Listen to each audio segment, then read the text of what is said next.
તો સુરેન્દ્રનગરના સાયલા ચોટીલા હાઈવે પર આગ ભભૂકી ઉઠી છે। આગનો આ બનાવ વરુણ પ્રોક્રોન પ્રાઇવેટ લિમિટેડ નામના પ્લાન્ટમાં ભીષણ આગનો બનાવ સામે આવ્યો છે। ફાયર ટીમે 2 કલાકની જહેમત બાદ આગને કાબૂમાં લીધી।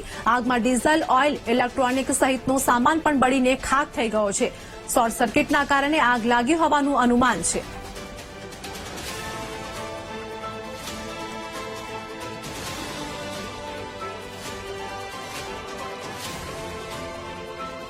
તો 2 કલાકની જહેમત બાદ આગ પર કાબુ મેળવવામાં આવ્યો છે। ફાયર ફાઈટરની ટીમ પણ ઘટના સ્થળે પહોંચી હતી। સુરેન્દ્રનગરના સાયલા ચોટીલા હાઈવે પર આગ ભભૂકી ઉઠી હોય તેવા દ્રશ્યો જોવા મળી રહ્યા છે। વરુણ પ્રોક્રોન પ્રાઇવેટ લિમિટેડ નામના પ્લાન્ટમાં ભીષણ આગનો આ બનાવ સામે આવ્યો હતો।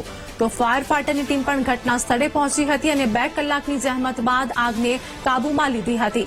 આગમાં ડીઝલ, ઓઇલ, ઇલેક્ટ્રોનિક સહિતનો સામાન પણ બળીને સંપૂર્ણ રીતે ખાખ થઈ ગયો હોય તેવું જોવા મળ્યું છે। શોર્ટ સર્કિટના કારણે આગ લાગી હોવાનું અનુમાન છે।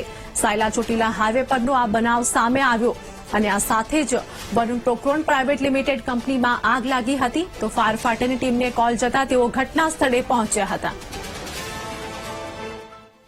એક કોલ મળેલો કે સાયલા હાઈવે રોડ ઉપર સદભાવનાની આજુબાજુમાં ક્યાંક આગની ઘટના બનેલી છે। તો તાત્કાલિક અમે અમારી મિની ફાયર ફાઈટર લઈને ઘટના સ્થળ ઉપર દોડી આવેલા। અહીંયા આવીને જોતા આગ બહુ વિકરાળ સ્વરૂપ ધારણ કરી લીધેલું।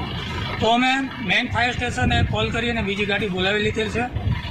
આગની અંદર ડીઝલ અને લાકડા એવું બધું, ચોપડા, પ્લાસ્ટિક આ બધું હતું, એટલે થોડું આગ કંટ્રોલ કરવામાં મુશ્કેલી પડી રહી હતી। અત્યારે આગ સંપૂર્ણપણે કાબૂમાં છે અને કુલિંગનું કામ ચાલુ છે।